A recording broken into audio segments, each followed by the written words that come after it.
Corona अभी जिंदा है। आप ठीक सुन रहे हैं, कोरोना अभी जिंदा है।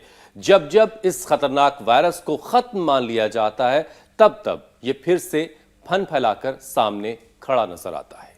अब एक बार फिर देश में एक्टिव केसेस की संख्या तेजी से बढ़ रही है और बढ़कर 3000 का आंकड़ा पार कर चुकी है। पिछले एक हफ्ते में पॉजिटिव केसेस में 71% का इजाफा हुआ है उसे।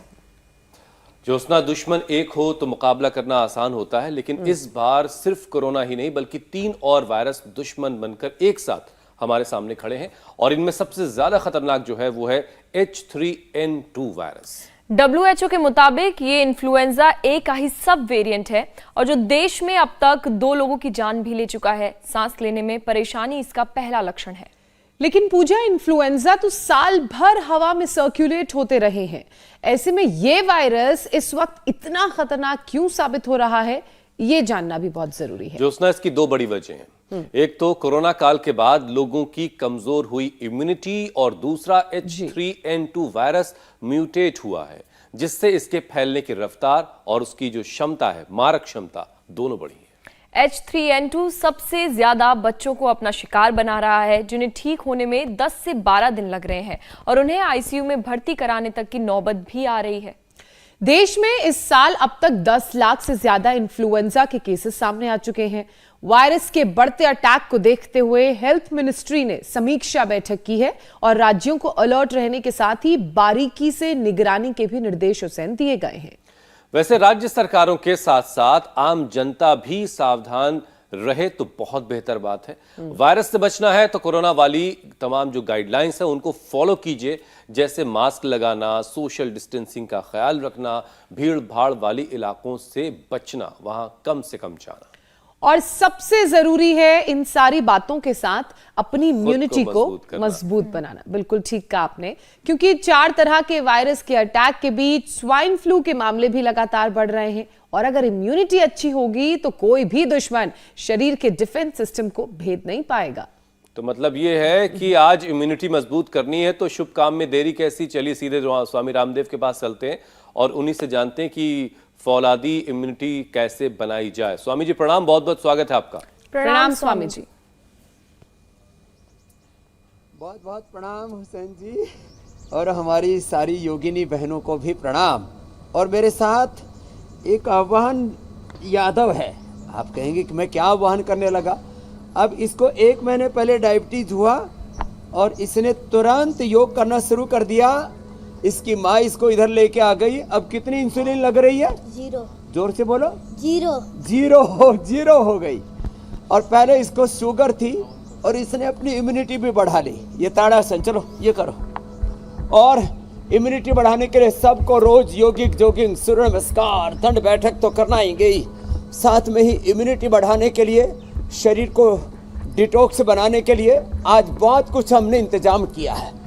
जो पहले एक रहस्यमयी गुप्त विद्या थी, राज विद्या थी, राजा महाराजा, बहुत अमीर लोग जिस चिकित्सा का उपचार का लाभ लिया करते थे, वो हमने सबके लिए सुलभ करा दी। देखो इधर लंग बस्ती चल रही है, हृदय बस्ती नस्य चल रहा है, पीछे जल नीति सूत्र नीति चल रही है, और इधर आप देख रहे हैं स्टीम भी चल रही है, इधर धूम नस्य भी चल रहा है, और इधर होम चिकित्सा चल रही है। होम चिकित्सा, यज्ञ चिकित्सा, धूम नस्य, स्टीम। और इधर ये जो हमने बार बार लोगों को बताया था, लहसुन, प्याज, हल्दी, अदरक दिव्य धारा के साथ और पतंजलि बाम के साथ लपेट, ये छोटी छोटी चीजें हैं लेकिन हमें भीतर तक ऊर्जान्वित करने वाली है। तो एक तो योगिक जोगिंग के 2 अभ्यास हुए। चलो, थके तो नहीं हो बाबू? तो देखो स्वामी जी, जो लोग आपके पास वहां पहुंच जाते हैं, प्रेरणा है कि आप उन्हें कैसा खतरा और उन्हें कैसा डर सकते हैं, और किसी भी कम्युनिकल डिजीज का कोई खतरा नहीं रहता। जी जी, मैं ये कह रहा हूँ स्वामी जी, जो लोग आपके पास वहां तक पहुंच जाते हैं उन्हें कैसा खतरा और कैसा डर। लेकिन बहुत सारे लोग इस वक्त आपको इंडिया टीवी के जरिए देख रहे हैं, जिनको थोड़ी बहुत चिंताएं सता रही हैं, क्योंकि वो आपसे बहुत दूर हैं और इसी 30-40 मिनट में उनको आपसे बहुत कुछ जानना है, सीखना है। और जो रिपोर्ट अभी आ रही स्वामी जी, वो ये कह रही कि कोरोना एक बार फिर से सिर उठा रहा है और डरा रहा है। जब जब इस खतरनाक वायरस को खत्म हम मान लेते हैं, ये फिर से हमलावर हो जाता है। लेकिन कोरोना काल में जो बात समझ में आ गई वो ये कि अगर इम्यूनिटी मजबूत होगी तो कोरोना क्या, कोई भी वायरस हमारा नुकसान नहीं पहुंचा पाएगा। तो आज सबसे पहले इम्यूनिटी को मजबूत बनवाने के लिए आप जरा जबरदस्त वाली एक्सरसाइज करवा दीजिए और एक क्विक सेशन करवा दीजिए, फिर हम अगले विषय भी इसमें शामिल करें। तो ये योगिक जॉगिंग के 12 अभ्यास जो हम अभी कर रहे हैं, ताड़ासन से हमने शुरू किया था, ये तो सबको करने ही करने हैं।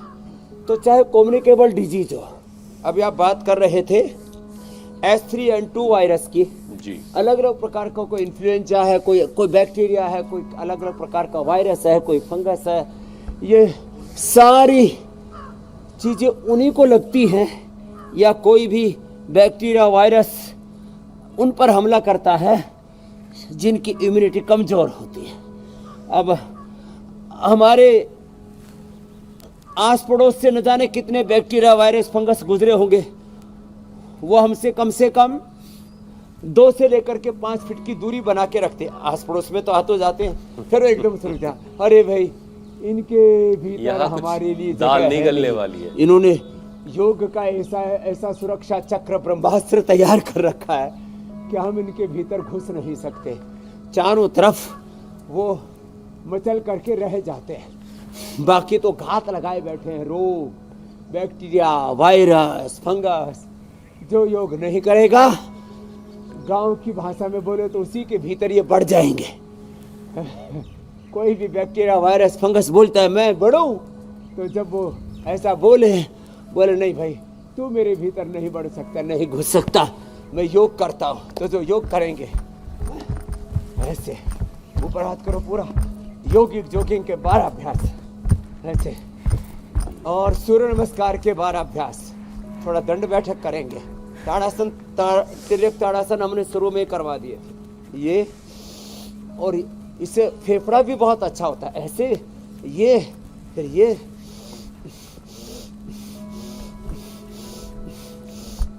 फिर ये, ऐसे ऐसे, और ये सूर्य नमस्कार, फिर थोड़ा देर बैठे ऐसे, और सुबह उठ करके वही आंवला, एलोवेरा, गिलोय, तुलसी, नीम, हल्दी, लहसुन का प्रयोग, अलग अलग जड़ी बूटियों का, क्वाथों का प्रयोग। वापस आज हम इम्यूनिटी बढ़ाने वाला, सब प्रकार के बैक्टीरिया, वायरस, फंगस से बचाने वाला काढ़ा भी आज बताने वाले हैं सब।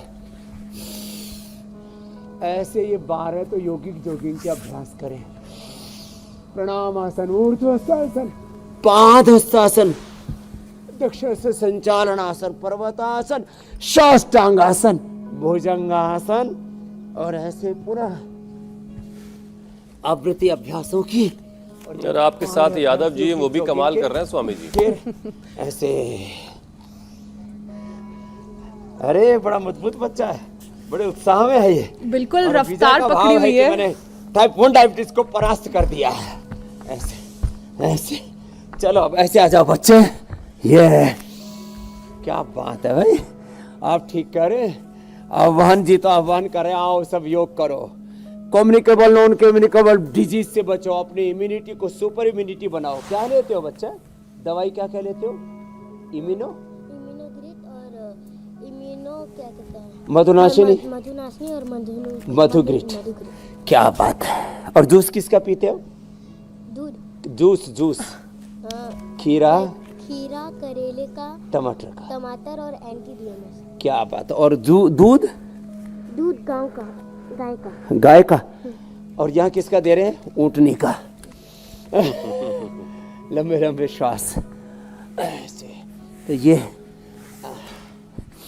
ऐसे करना बच्चे, और फिर ऐसे।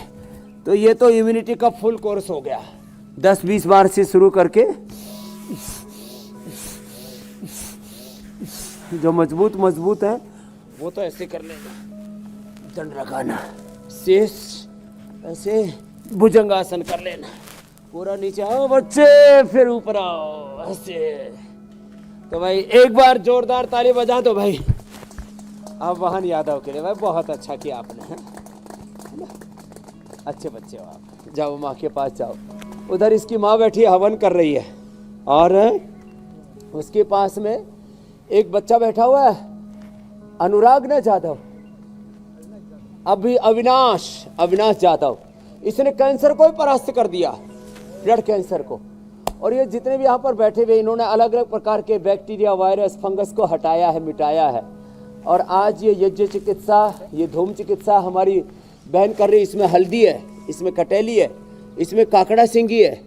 ये सब प्रकार के बैक्टीरिया, वायरस, फंगस को फूंक देती है। इतनी ज़बरदस्त चीज़ें हैं ये सब। ये काकड़ा सिंगी है, इसमें हल्दी है, इसमें मुलेठी है, गाय का घी है, कपूर है। ये सब डाल करके इसका धूम नशे लेते हैं।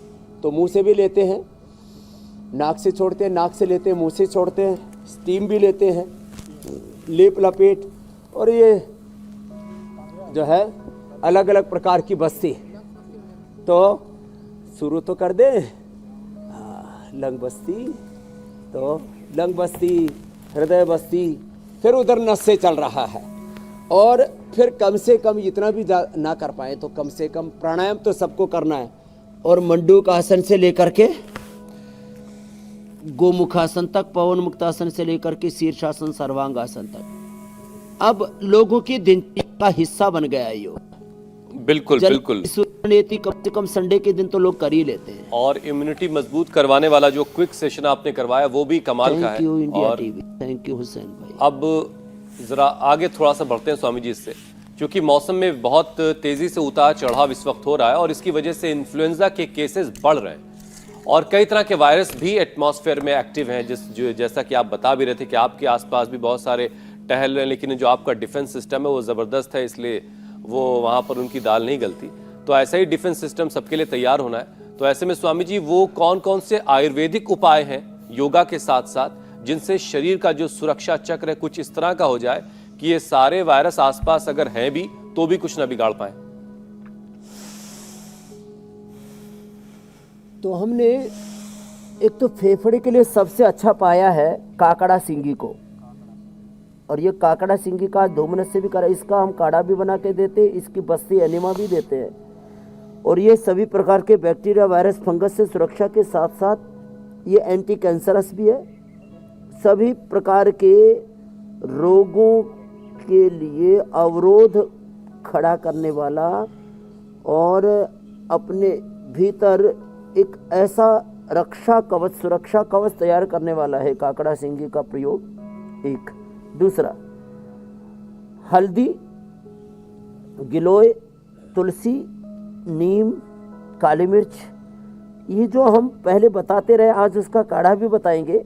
वैसे हमने गिलोय की गोली, गिलोय घनवटी एडवांस, अश्वगंधा का कैप्सूल, अश्वशिला का कैप्सूल, और सबको हमने अश्वगंधा खाना सिखा दिया। दूध में हल्दी, शिलाजीत, च्यवनप्राश, दूध में अश्वगंधा, शता और सफ़ेद मुसलिक डाल करके किस तरह से मेडिकेटेड मिल्क पीना है, कैसे आपको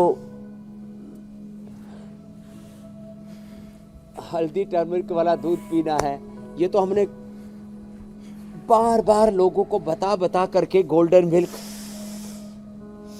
ये कैसे बनाना है और छोटे छोटे उपाय करके हम अपनी इम्यूनिटी को बूस्ट कर सकते हैं। तो देखो, अब एक बात छोटी सी बीच में जोड़ देता हूँ 1-2 मिनट की, फिर आपके शेष जितने भी संदर्भ होंगे ले लेंगे। एक तो पूरी फुल बॉडी की इम्यूनिटी है जो गिलोय से, तुलसी से, अश्वगंधा से, दूध में हल्दी, शिलाजी, च्यवनप्राश आदि लेने से बढ़ती है।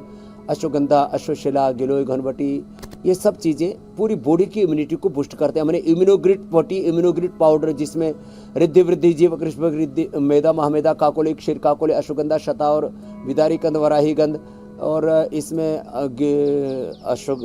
गिलोय और बला, इसका प्रयोग किया। लेकिन इसमें एक खास बात यह है कि जैसे किसी का लीवर वीक होता है तो लीवर की इम्यूनिटी के लिए लिवोग्रिट, किडनी कमज़ोर हो तो किडनी की इम्यूनिटी के लिए रीनोग्रिट, आंतें कमज़ोर हो तो उसके लिए कोलोग्रिट, और किसी का फेफड़ा कमज़ोर हो तो सासारी ब्रोनकोम, किसी का हार्ट वीक हो तो हृदय में अर्जुनारिष्ट, अर्जुन की चार, आंखें कमज़ोर हो तो आईग्रिट, कान कमज़ोर हो तो ईयरग्रिट, थायराइड कमज़ोर हो तो थायरोग्रिट, अलग अलग स्किन कमज़ोर हो तो गोधन और नीम, घनवटी, डर्माग्रिट, सोरोग्रिट या मिलोनोग्रिट, ऐसे अलग अलग प्रयोग। किसी अलग अलग अंग की भी इम्यूनिटी होती है अब किसी की दांतों की इम्यूनिटी कमजोर है तो दंत कांति, केश की इम्यूनिटी कमजोर है तो केश कांति, फेस की इम्यूनिटी कमजोर है तो एलोवेरा जूस पियो, एलोवेरा जेल लगाओ। तो ये पूरे बॉडी के भी अलग अलग पार्ट की अलग अलग इम्यूनिटी है, एक एक सेल की इंडिविजुअल इम्यूनिटी है। योग से सारी इम्यूनिटी अच्छी होती है, एक बहुत बड़ी बात है। लंबा सांस लो और छोड़ो तो फुल बॉडी की इम्यूनिटी अच्छी हो जाती है। ज्योत्सना जी भी बोलती रहती है उस वाक्य को जो मैं 20 साल से बोल रहा था, less oxygen supply is the main cause of all disease, और इसके ऊपर तो नोबेल पुरस्कार एक बार आप बोल के दिखाएं। तो मलूक आसन से लेकर के गोमुखासन तक, और जो कर सके कैसे आप शो के बाद हम लोग को सुनाती हैं। नहीं हुसैन, अच्छी आदतें जितने अंदर तक रचे और बसे जितनी दूर उतना तक जाए अच्छा वो भी अच्छी बात हाँ, है। और जितना उसका अगल बगल जितने लोग आप जानते हैं उनके बीच प्रचार हो उतना अच्छा है। इसलिए हम अपने कार्यक्रम में स्वामी जी अलग अलग रिपोर्ट्स को शामिल करते हैं जो हमें सचेत करती हैं कि सेहत के प्रति ध्यान देने की ज्यादा जरूरत है। अब ऐसी एक रिपोर्ट है स्वामी जी जिसके मुताबिक आजकल H3N2 वायरस सबसे बड़ा खतरा बना हुआ है। ये इन्फ्लुएंजा ए का ही सब टाइप है जो बच्चों बुजुर्गों को सबसे ज्यादा अपना शिकार बना रहा है। तो स्वामी जी ऐसे में बच्चे और जो उम्र दराज लोग हैं, हमारे बुजुर्ग हैं, उन्हें H3N2 से बचाने के लिए हम क्या क्या उपाय करें? यहाँ ज्यादा मेहनत करने की जरूरत है। बच्चों को और एक एक बूढ़े। मिनट तो ये सर्वांगासन और शीर्षासन ये इसका अभ्यास करवा दे। और एक जो है ना गिलोय खरवटी, छोटे बच्चों को एक एक, बड़ों को दो दो, और इम्यूनोग्रिड छोटे बच्चों को एक एक, जैसे अभी आह्वान यादव बोल रहे थे। तो तब तक जो है हमारे PCR वाले फ़ोन भी जोड़ लेंगे। हम तो अनकट रहते हैं, कभी भी कटते ही नहीं हैं। अखंड ज्ञान का प्रवाह बरसाते रहते हैं। तो छोटे बच्चों को इम्यूनोग्रिड एक एक गोली और बड़ों को दो दो इम्यूनोग्रिड की। और ये जो इन्फ्लुएंजा जो आप अभी बता रहे थे, ये H3N2 है ना, इसके लिए तो ये मकरासन और भुजंगासन, ये तो बच्चों को बचपन से करने की आदत डालते। बच्चे तो ऐसे ही करते रहते हैं, आप देखते हैं इसको करने में बच्चे बड़े खुश हो रहते हैं, और फिर जब ये करते हैं तो स्ट्रॉन्ग भी बन जाते हैं। तो किसी के लंग बहुत कमज़ोर होते हैं बच्चों के। गिलोय तो सबको खिलाएंगे इम्यूनोग्रिड, तो फुल बॉडी की इम्यूनिटी बढ़ेगी गिलोय से और इम्यूनोग्रिड से। लंग कमज़ोर हो तो स्वासारी क्वाथ, स्वासारी प्रवाही लिक्विड या स्वासारी बटी या स्वासारी गोल्ड या बोनकोम ऐसे दे दें, तो फिर कोई भी वायरस उनके पास में नहीं फटकेगा, दूर से ही भस्म हो जाएगा। ऐसा है मामला। तो एक ऐसी लक्ष्मण रेखा खींच देते हैं हम योग आयुर्वेद से, ऐसा सुरक्षा कवच तैयार कर देते हैं, उनके भीतर एक ऐसा ब्रह्मास्त्र तैयार कर देते हैं। ऐसे इनका प्रयोग करना है और अपने अपने सामर्थ्य के अकॉर्डिंग योग तो करना है। आसनों के साथ प्राणायाम भी करना, वो अंत में आज हम रखेंगे। कुछ कह रहे थे हुसैन भाई, मन ही मन। स्वामी जी मैं ये कहना चाह रहा था, मुस्कुराते रहते क्योंकि आप और आपने लंग्स को मजबूत बनाने के उपाय बता दिए, लेकिन हमारी कोशिश होती है कि विषयवार जरा बात हो जाए ताकि लोग उसको आसानी से समझ भी सकें और अपनी डायरी में नोट डाउन भी कर सकें। तो कोरोना हो या फिर H3N2 जिसका आजकल बड़ा शोर है, ये दोनों ही स्वामी जी हमारे लंग्स पर अटैक करते हैं, हमला करते हैं। और कई लोगों को हम देख रहे हैं कि बहुत सारी खांसी इस वक्त हो रही है जो रुक ही नहीं रही है, और ठीक होने में भी 8-10 दिन उनको लग जा रहे हैं। तो खांसी को दूर करने के उपाय बता दीजिए और लंग्स को मजबूत करने का उपाय एक बार फिर से दोहरा दीजिए। खांसी को दूर करने के लिए एक तो लंग बस्ती, नस्य, लंग बस्ती, नस्य, जननेति, सूत्रनेति अब लोगों ने सीख लिया। होम नस्य, धूम नस्य, स्टीम, दिव्य धारक की स्टीम ले लें, स्वासारी क्वाथ की स्टीम ले लें। ये उपाय तो हम यहाँ थेरापीज के तौर पर दिखा रहे हैं। घर में ही अणु तेल का नस्य ले लें, अणु तेल नाक में डाल लें 5-5 बूंद, और जिनको बहुत अंदर तक कफ बलगम जम गया हो तो अणु तेल में बराबर का ज्योतिषमती तेल डालें और दोनों को मिला करके डाल लें। जिनको ये सुलभ ना हो तो अपने घर में सरसों का तेल लिया, उसमें थोड़ा सा अदरक, थोड़ी सी हल्दी, थोड़ी अजवाइन और थोड़ी तुलसी को डाल लिया, लहसुन को डाल लिया, 2-3 कली लहसुन की, 5-7 पत्ते तुलसी के, 1-2 ग्राम अदरक का और हल्दी का टुकड़ा, उसको डाल करके धीमे आंच पर पका ले और उसको नाक में नस से कर ले। ये अप्रतिम है लंग के लिए। फिर घर में ही सबको हल्दी, अदरक, सब डॉक्टरों ने कहा कि इस समय जो एंटीबायोटिक्स लिए जा रहे हैं बड़े खतरनाक है, इससे बच्चों को जैसे आह्वान को टाइप 1 डायबिटीज़ हो गया, ये एलोपैथी की दवाओं से होता है। सर्दी जुकाम बुखार के लिए हम जो एंटीबायोटिक्स लेते हैं, पैरासीटामोल लेते हैं, क्रोसिन, डोलो, पोलो जो खाते हैं, ये हमें डायबिटीज़ कर देती है। तो बच्चों को यही चीज़ें घर में जो घरेलू उपचार है ना, हल्दी, अदरक, तुलसी, काली मिर्च, लौंग, और अब तो गिलोय भी घर घर में लोगों ने बोली, इसका काढ़ा बना करके पिला देते हैं तो सर्दी जुकाम बुखार कफ कोल्ड, सूखी खांसी हो तो सीतोपलादी, कफ वाली हो तो त्रिकुटा, और क्रोनिक हो तो स्वासारी। अब देखो ये छोटे छोटे उपाय मैंने इसलिए बताए, सीतोपलादी सारा देश जानता है, सूट पीपल काली मिर्च का प्रयोग से बनने वाला त्रिकुटा, और हरड़ बहेड़ा आंवले से बनने वाला त्रिफला, ये सारा देश जानता है। इसको शहद से चटा दें। पहले भी घरों में हल्दी, अदरक, तुलसी, इनका रस निकाल करके थोड़ा सा चुटकी भर उसमें लौंग का और काली मिर्च का पाउडर डाल के शहद से खिला दिया करते हैं और ये सारी चीज़ें ठीक हो जाती। तो ऐसे ही दोबारा से अपनी इन्हीं परंपराओं की ओर हमें लौटने की आवश्यकता है। रेडीमेड में मैंने कहा स्वासारी क्वाथ, स्वासारी प्रवाही, स्वासारी वटी, स्वासारी गोल्ड और ब्रोनकोम। लक्ष्मीलाल संजीवनी वटी भी इसके लिए बड़े अप्रतिम औषधियाँ है।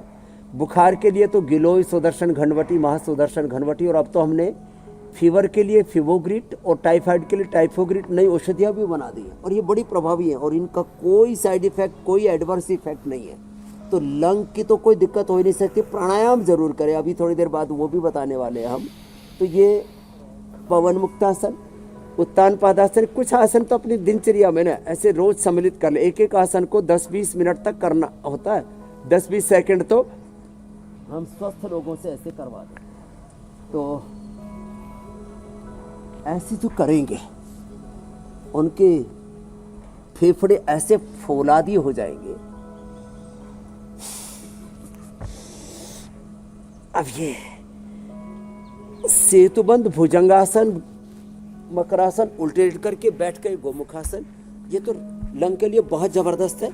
और जो ऐसे ना कर सके तो फिर वो ऐसे ही कर ले, ऐसे ऐसे, या सीधे बैठ के ऐसे ऐसे ऐसे ऐसे ऐसे, या लंग के लिए तो समय सीमित रहता है और वरना आपको सुनते रहने में जबरदस्त लोगों को आनंद भी आता है और उनकी बीमारियां भी दूर होती हैं। अब जरा सा, चूंकि इस मौसम में लोगों को साइनस भी बहुत परेशान कर रहा है, तो साइनस से निजात पाने का उपाय भी बता दिए। हालांकि बहुत सारी लोगों में भ्रांतियां ये हैं कि एक बार साइनस जिसको हो गया ये लंबे वक्त तक रहता है, बहुत मुश्किल से जाता है। साइनस 100% अच्छा होता है भस्त्रिका और फिर कपालभाति, और ये पॉइंट दबाएं हाथों में भी पैरों में भी। जल नीति, सूत्र नीति हम पहले से ही बता चुके हैं, वो लगातार करें। और अणु तेल का नस से, और हमने तो लोगों को जो कोरोनिल दी थी ना, वो दरअसल हमारी इम्यूनिटी को बढ़ा करके सभी प्रकार के बैक्टीरिया, वायरस, फंगस के खिलाफ लड़ने की ताकत देती। उसमें 3 ही चीज थी, गिलोय, अश्वगंधा, तुलसी। अब हमने गिलोय घनवटी एडवांस बना दी है। गिलोय घनवटी एडवांस, संजीवनी, लक्ष्मी विलास, एक एक गोली ऐसे खाते रहें लगातार, और ये प्राणायाम करते रहें। थोड़े दिन घी दूध बंद कर दें, और दूध पीना भी है तो दूध में हल्दी, शिलाजीत और च्यवनप्राश का सेवन किया करें। किसी भी मौसम में लिए जा सकते हैं हल्दी, शिलाजीत, च्यवनप्राश।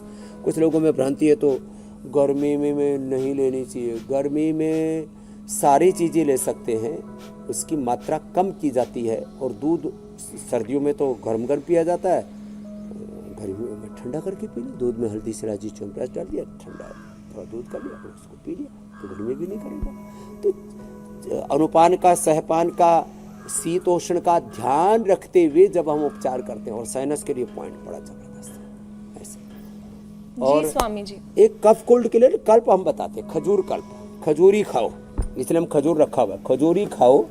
और फिर क्या लो, जब बहुत ज़्यादा भूख लगे तो थोड़ा अनार ले लो, पपीता ले लो, और चने खा लो थोड़े, ये चने। अब बताओ, और कुछ नहीं खाना। ये कितने दिन करना? 3 से 5 दिन। तो मैंने आपने जो वर्णासन में लोग थे उनको भी ठीक किया। दम खजूर निकले जा रहा लानी था है। दमा से, कफ कोल्ड से, और उसके सार्कोडाइसिस, लंग फाइब्रोसिस हो गया था। आराम आराम से प्राणायाम कराते मैं जी। बहुत दिनों से वेट कर रही हूँ। नहीं, आपने मैं कह रहा हूँ खजूर खजूर भी अच्छा खिलाई। आपने याद दिला दिया, वो लानी भी है क्योंकि रोजे भी बहुत जल्द शुरू होने वाले हैं। और स्वामी जी कभी हुसैन के साथ बैठ के टेबल पे ब्रेकफास्ट कर लें तो खजूर खूब मिलती हैं खाने को। और अच्छी भी होती है सेहत के लिए खजूर।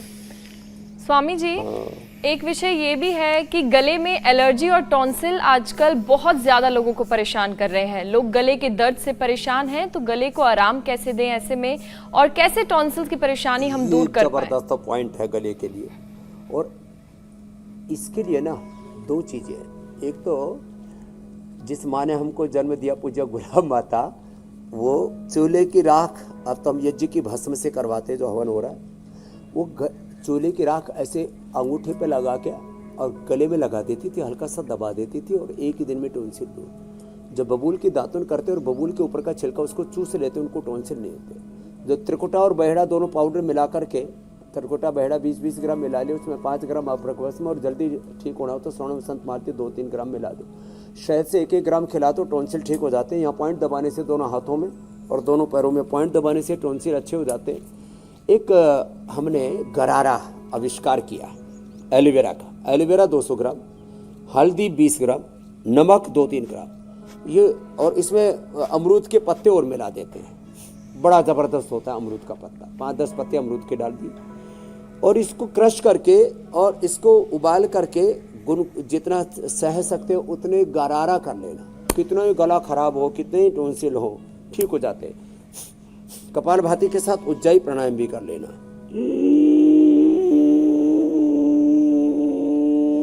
स्वामी जी, क्योंकि योगाभ्यास की शुरुआत तो आपने करा ही दी है, तो ऐसे में कोमॉर्बिड को ये जो वायरस ज्यादा परेशान कर रहा है, तो शुगर, बीपी, हार्ट, किडनी की प्रॉब्लम्स दूर करने के लिए भी 3-3 योगाभ्यास करवा दीजिए, ताकि वायरस से भी बचा जा सके और इन बीमारियों के शिकार भी हम ना बने, बचे रहे। तो एक तो ये तो गले थायराइड के लिए उज्जाई हो गया,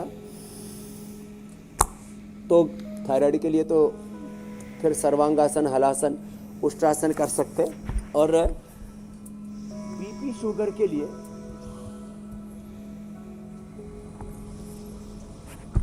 लेट करके पवन मुक्तासन, इसलिए हमारी रोज की दिनचर्या का हमने इसको अंग बनाया हुआ है। पवन मुक्तासन, जैसे हमने आह्वान यादव की टाइप 1 डायबिटीज अच्छी की है, इंसुलिन बंद कराई इस पवन मुक्तासन से। बच्चे तो उत्तान पादासन भी पूरा कर लेते हैं 5-10 मिनट, और इसके साथ कपालभाति भी करा देते हैं। बैठ करके मंडूकासन, शुगर के लिए ना, एक तो पेनक्रियास सहित पूरी बॉडी की इम्यूनिटी को अच्छा करने के लिए, पूरे बॉडी के रिसेप्टर्स को ठीक करने, क्योंकि बॉडी के रिसेप्टर्स ठीक नहीं होते तो उनके आस पड़ोस से ग्लूकोज और ऑक्सीजन गुजरता रहता है, और वो उसको ग्लूकोज को बर्न नहीं कर पाते। उनके रिसेप्टर्स, माइटोकॉन्ड्रिया, वो सब सेल का पूरा स्ट्रक्चर वीक हो जाता है। तो इम्यूनोग्रेट खाली पेट दे देते हैं, मधुनाशिनी, और खाने के बाद मधुग्रेट और खीरा, करेला, टमाटर का जूस पिला देते हैं। डायबिटीज़ के पेशेंट नॉन डायबिटिक हो जाते हैं। और ऐसे ही बीपी के लिए मुक्तावटी, बीपी ग्रेट और लौकी का जूस, साथ में आम फूटी बात, ये मड चिकित्सा, मड थेरापी और प्राणायाम जरूर कराते हैं, वो आप बताएंगे। बीपी क्योर हो जाता है। पूरी दुनिया का मेडिकल सिस्टम, WHO, पूरी दुनिया के डॉक्टर, हॉस्पिटल जो नहीं कर पाए, वो हमने इंडिया टीवी के माध्यम से लाखों करोड़ों लोगों का शुगर ठीक कर दिया है, डायबिटीज़ के पेशेंट को नॉन डायबिटिक कर दिया है, बीपी ठीक कर दिया है, थायराइड ठीक कर दिया है। थायराइड में थायरोइड धनिया का पानी और दे देते हैं। अभी बातें तो देखने में ऐसी छोटी छोटी लगती है, जिनकी बॉडी फ्लेक्सिबल होती है तो उनसे मंडूकासन के साथ योग मुद्रासन भी करा देते हैं, और बाह्य प्राणायाम। बातें छोटी छोटी हैं स्वामी जी, लेकिन जब हम उन लोगों के बीच जाते हैं जो ये कार्यक्रम देखते हैं, तब पता चलता है कि इस कार्यक्रम की अहमियत क्या है।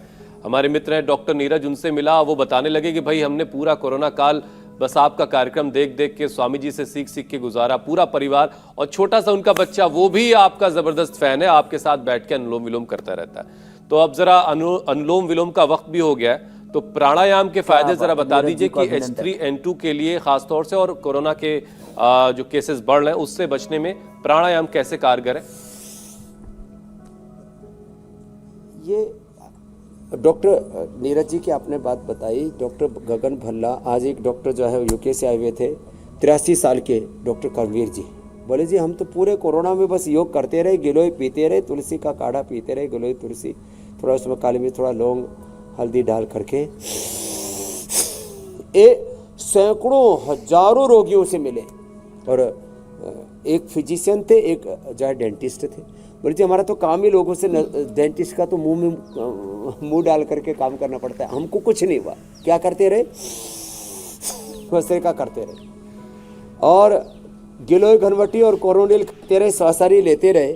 दूध में शिलाजीत लिक्विड भी ले सकते हैं, ये शिला तुलसी बच्चों के लिए है, और ये स्वर्ण शिलाजीत भी है, शिलाजीत की गोली भी हमने बना दी। ये भस्त्रिका आराम से मध्यम गति से, तीव्र गति से तो स्वस्थ व्यक्ति कर पाएंगे। भस्त्रिका ये लो इम्यूनिटी के लिए, ये डायबिटीज़ के लिए, ये जो है लंग के लिए, रेस्पिरेटरी सिस्टम के लिए, हमारे भीतर बाहर एक आध्यात्मिक ऊर्जा क्षेत्र सुरक्षा कवच तैयार करने के लिए, और ये कपालभाति मूलाधार से सहस्रार तक देह को देवाला बनाने के लिए, liver, spleen, intestine, pancreas, uterus, ovary, prostate, lung, heart, thyroid आदि पूरे इंटरनल ऑर्गेन्स और जो पूरे हमारे अंतःचक्र हैं उनको जागृत करके देह को दिवाले शिवालय बनाने के लिए बहुत ज़बरदस्त है। पूरे अंदरूनी ताकत इससे मिलती है, इनर स्ट्रेंथ मिलती है, अपने आप ही हमारी इम्यूनिटी इतनी ज़बरदस्त बिल्डअप हो जाती है। ये छोटे छोटे बैक्टीरिया, वायरस, फंगस क्या उसका बिगाड़ सकेंगे। वो आंधी तूफानों में, झंझावातों में भी जूझता हुआ अपने ध्येय लक्ष्य की ओर चरई आगे बढ़ता रहता और अपनी मंजिल को पा लेता, अपने गंतव्य। कपालभाति बाह्य प्राणायाम बहुत ही जबरदस्त है ऊर्ध्वरेता होने के लिए।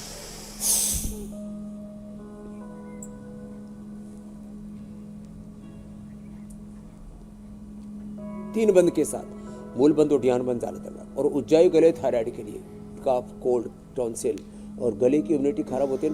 सबसे पहले खराब होता है हमारा गला, बाद में खराब होता है पेट, फिर खराब होता है हमारा लंग। ऐसे गले को, पेट को, लंग को बचाने के लिए ये अलग अलग भस्त्रिका, कपालभाति, बाह्य प्राणायाम, उज्जाई बताए। फिर अनुलोम विलोम तो पूरे शरीर के नाड़ी तंत्र के लिए, सुरक्षा तंत्र के लिए, प्रतिरक्षा तंत्र के लिए जरूरी है। फिर भ्रामरी उद्गीत से ध्यान करते हैं। स्ट्रेस फ्री रहना भी जरूरी है। Stress is the main cause of all disease. और स्वामी जी अब जरूरी ये भी है कि लोगों के सवालों को शामिल कर लिया जाए भाई। तो आपकी इजाजत के साथ बहुत जरूरी है। पहला सवाल रेणु का है, 20 साल की हैं वो और पिछले 3 महीने से लगातार उनके सिर में दर्द बना हुआ है, तो योग से इस सिर दर्द से उनको कैसे निजात मिलेगी? सिर में दर्द के लिए तो अनुलोम विलोम और भ्रामरी उद्गीत जो हमारी योगिनी बहनें कर रही हैं स्टूडियो में वो करें। ओम शीतली शीतकारी भी करे, कफ कोल्ड हो तो नहीं करना। शीर्षासन, सर्वांगासन भी जो मैंने किया उसके लिए अच्छा है। और बादाम रोगन नाक में डाले, जो नसें यहाँ पर कर रहे हैं ये बादाम रोगन से करें। ये बादाम रोगन का जो नसें है ना ये बड़ा ज़बरदस्त होता है। और मेधावटी ले लें, सुबह शाम 2-2 गोली, बहुत ही ज़्यादा हो तो 1-1 गोली खाली पेट मेमोरी ग्रिड की भी ले लें। अश्वगंधारिष्ट, सारस्वतारिष्ट या मेधा क्वाथ भी पिला देते, मेधा इष्टि से हवन करा देते। मेधा इष्टि से मस्तिष्क के लिए हवन, मधुष्टि से डायबिटीज के लिए, वात पित्त कफेष्टि वात पित्त कफ के लिए, हार्ट के लिए हृदयष्टि से। ऐसे जिसकी इम्यूनिटी लो है उसको इम्यूनोग्रिड से और प्राणेष्टि से हवन करा करके भी हमने रोग मिटाए। तो ये ओंकार ध्यान, गायत्री ध्यान ये उपाय हैं सिर दर्द के लिए। सिर दर्द, माइग्रेन पेन और अंदर से नसें कमज़ोर हो जाती हैं तो पार्किंसन, अल्जाइमर, डिमेंशिया हो जाता है। तो फिर बस वो इतना और कर लें, मेधावटी मेमोरीग्रिड के साथ न्यूरोग्रिड और ओमेगा भी और लेना शुरू कर दें तो ये मस्तिष्क के और दूसरे उपद्रव भी दूर हो जाते हैं लंबे समय तक। ब्रेन सिर में दर्द होने से दूसरे ब्रेन डिसऑर्डर्स भी हो जाते हैं। अगला प्रश्न आप ले लीजिए, रेणु तो स्वस्थ हो ही जाएगी। जी स्वामी जी, अगला सवाल हर्षित का है। बेटे के लिए ये सवाल पूछ रहे हैं, बेटे की आंख में रेटिना धीरे धीरे सूखता जा रहा है जिस कारण विजन भी कम हो रहा है, तो क्या उपाय करें? हो तो हर्षद के लिए। और स्वामी जी रेटिना सूखता जा रहा है, इसका क्या मतलब है? आंखों में जो ड्राइनेस है वो बहुत बढ़ गई, ये कह रहे हैं कि रेटिना सूखने का क्या मतलब हुआ? देखो ये ब्लड सर्कुलेशन कम हो जाता है, आंखों के पोषक तत्वों की कमी पड़ जाती है, विटामिन ए आदि की, जो अभी तक ज्ञात है, बाकी तो कुछ तो पता ही नहीं क्या क्या कमी हो गई। दोनों हाथों में ये पॉइंट दबाएं, अनुलोम विलोम करें, ये पॉइंट दबाएं, अक्षि तर्पण कर लें। नहीं, अक्षि तर्पण नहीं कर पाए तो महात्रिफलाघृत की 5-5 बूंद आंख में ही डाल लें और महात्रिफलाघृत दूध में डाल करके पी लें। आई ग्रिट, छोटे बच्चा है तो 1-1 और बड़ा बच्चा है तो माने 5 साल तक का बच्चा है तो 1-1 और 10-12 साल से ऊपर का बच्चा है तो 2-2 गोली सुबह शाम दे दें। सुबह उठते ही 1 गोली तो खाली पेट ही दे सकते हैं।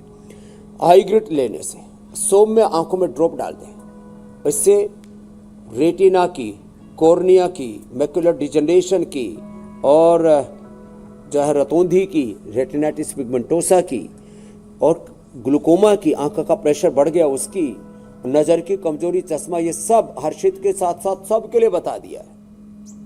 ये जिनका भी प्रश्न है, बच्चों को, बड़ों को, किसी को भी आंख की प्रॉब्लम है, एलोपैथी में ना दरअसल क्या है, ये सब मॉडर्न मेडिकल साइंस में ये झूठ फैला दिए गए कि आंख की एक बार शक्ति क्षीण हो गई, कान की, हार्ट की, लीवर की, किडनी की, ब्रेन की, नस नाड़ियों की, तो दोबारा से आप उसको पा ही नहीं सकते, क्योंकि उनको तो अपना कस्टमर बेस, कंज्यूमर बेस बढ़ाना था। हम लोगों को उपभोक्ता नहीं मानते, उनको भगवान का अंश मानते हैं। इसलिए उनको बता रहे हैं कि आओ योग आयुर्वेद को अपनाओ, खोया हुआ बल, खोई हुई शक्ति, खोई हुई दृष्टि आंखों की पाओ। जो उपाय बताया, और थोड़ा घास के ऊपर नंगे चल लेंगे, थोड़ा त्राटक भी कर लेंगे तो उगते हुए सूर्य का 1-2 मिनट से लेकर 5 मिनट तक का रेटिना, कॉर्निया सब एकदम अच्छा हो जाएगा, कोई दिक्कत नहीं है। अगला प्रश्न आप ले लीजिए। दृष्टि भी अच्छी होगी योग से तो दृष्टिकोण भी अच्छा हो जाता है। बिल्कुल स्वामी जी।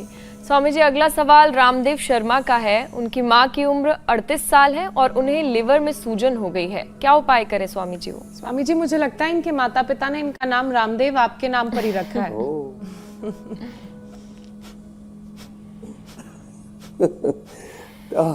बहुत कम नाम है मेरे नाम के, तो बहुत दिनों में अपना नाम सुन के बड़ी खुशी है। रामदेव शर्मा जी को प्रणाम। लीवर में सूजन है, खाली पेट पुनर्नवादी मंडूर ले लें, खाने के बाद लिवोग्रिट खा लें और पुनर्नवारिष्ट पी लें और ये पॉइंट भी दबा लें और मिट्टी पट्टी और ठंडा गर्म सेक जो पेट के ऊपर कराते हैं उसको कर लें, तो रामदेव शर्मा जी की माता जी पूरे अच्छे हो जाएंगे। और सच में ये बड़े अद्भुत चीज़ है। नहीं तो पहले लीवर में सूजन, फिर फैटी लीवर, फिर लिवर सिरोसिस, लिवर फेलियर, फिर लिवर ट्रांसप्लांट, फिर मोर, ये एक सीक्वेंस है। हमने ऐसे करोड़ों लोगों को बचाया इंडिया टीवी के माध्यम से। लिवोग्रिट खाली पेट लिवामृत खाने के बाद खिला करके, सूजन हो तो पुनर्नवा आदि मंडूर और पुनर्नवारिष्ट भी दे देते हैं। छोटी छोटी बातें, भूमि आंवला, पुनर्नवा, मकोई, इसी का फ्रेश जूस पिला देते हैं, तुरंत सूजन ठीक हो जाती है। पुनर्नवा तो कैसा भी सूजन हो, पुनर्नवा और साथ में गोखरोट पिला दो, वाटर टेंशन भी हो गया हो शरीर में तो वो भी खत्म हो जाता है। अगला प्रश्न आप ले लीजिए। स्वामी जी, आप लोगों से बहुत घिरे रहते हैं, इसलिए शायद आपको रामदेव नाम कम नजर आया। मुझे तो हर 2 कदम पे दिख जाता है, कहीं रामदेव ढाबा, कहीं रामदेव मसाले वाले, कहीं और कोई रामदेव, हर तरफ हमें नजर आते रहते हैं। बहरहाल अच्छा है। तो स्वामी जी, अब जरा हम कार्यक्रम के अगले पड़ाव की तरफ चलते हैं। योगाभ्यास के सेशन के बाद, सवालों के जवाबों के बाद, अब वायरस से निपटने के लिए कोई आप आयुर्वेदिक नुस्खा बताइए, उसकी तैयारी कीजिए। मैं तब तक कल के कार्यक्रम के बारे में दर्शकों को बता देता हूं। ज्यादा तनाव लेने से ब्रेन स्ट्रोक का कितना बड़ा खतरा, क्यों कमजोर हो रहा है दिमाग, एंजाइटी, डिप्रेशन का क्या है इलाज, ध्यान प्राणायाम से दूर होगा स्ट्रेस, कौन से 5 योग से हेल्दी रहेगा ब्रेन। कल सुबह 7:56 से हमारा ये शो जो कल का है, ये बहुत ही खास इसलिए है कि दिमाग को सेहतमंद रखना भी बहुत जरूरी है। और कल स्वामी रामदेव ब्रेन को स्ट्रांग बनाने के उपाय आपको बताएंगे। तो स्वामी जी, आज के नुस्खे में क्या है? और रोज दूध में हल्दी भी पीना बहुत जरूरी है। दूध में हल्दी पिए, दूध में हल्दी पी लेते हैं और ये दूध में हल्दी, ये गोल्डन लिट्टे, ये गोल्डन मिल्क और हल्दी के साथ थोड़ा सा अदरक भी डाल देते हैं ना, तो अदरक का तो छोटा ऐसे ही हल्का सा थोड़ा कूट करके उसको डाल देना तो ये बहुत अच्छा रहता है। और किसी के पास थोड़ा पैसे का प्रबंध हो तो थोड़ा केसर भी डाल दें तो फिर तो क्या मज़ा आ जाता है। और इसमें थोड़ा अश्वगंधा, शतावर, सफ़ेद मूसली, ये थोड़ी सी अश्वगंधा, थोड़ा सा शतावर, 1-2 ग्राम बस। और अश्वगंधा, शतावर, सफ़ेद मूसली ये पहले अमीर लोग खाया करते, इसमें ताकत बहुत होती है। और इसमें फिर ऊपर से थोड़ा खजूर खा ले, अथवा हमने तो खजूर का आजकल ये सिरप भी बना दिया है और हनी डाल करके ले सकते हैं। इसमें थोड़ा शिलाजीत और मिला देते तो ये तो सुपर इम्यूनिटी बढ़ जाती है इससे, सुपर इम्यूनिटी ये। और फिर ये काढ़ा जो हमने पहले भी बताया था, मुलैठी, काली मिर्च, लौंग, नीम और हल्दी, अदरक, तुलसी और ये गिलोय का काढ़ा, थोड़ा थोड़ा 1-2 ग्राम ले लें। गिलोय थोड़ी ज़्यादा ले लें, गिलोय तो 1 बिलांत की ले सकते हैं। और सबका ये काढ़ा बना करके पी लेते हैं ना। और जिनको ये काढ़ा ना मिले तो स्वासारी काढ़ा तो मिलता है, दिव्य पेय तो मिलता है, इसी को पी लिया करें। और ये ड्राई फ्रूट और अंकुरित भिगो करके जो पी लेते हैं ना, इससे भी इम्यूनिटी हमारी बढ़ती है। जितनी भी नेचुरल चीज़ें, गिलोय घनवटी, गिलोय, आंवला, एलोवेरा का जूस, ये जो जितनी भी नेचुरल चीज़ें ना, अब तुलसी सर्दी में सूख गई थी, वापस देखो अब इस पर अंकुरण फूट गए हैं, पत्ते भी आ गए, मंजरी भी आ गई है। और सुबह उठ करके शंख बजाया करो।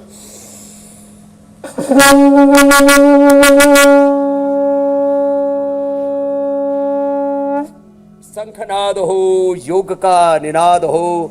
बहुत बहुत धन्यवाद। आप ऐसे ही लोगों की इम्यूनिटी बढ़ाते हैं, लोगों को निरोग रोज बनाते हैं। अब उपचार के बाद आपको समाचार भी बताने होते हैं, तो बहुत बहुत धन्यवाद। कल फिर मिलेंगे और पूरे देश को रोग मुक्त और सब प्रकार के नशों से मुक्त बना करके स्वस्थ, योगी, निरोगी, उपयोगी बनाएंगे। धन्यवाद। बहुत शुक्रिया स्वामी जी, प्रणाम। बहुत बहुत शुक्रिया, बहुत बहुत शुक्रिया। इंडिया टीवी हर वक्त हर जगह डाउनलोड करने के लिए सर्च करें India TV news Google play store या ऐप स्टोर पर।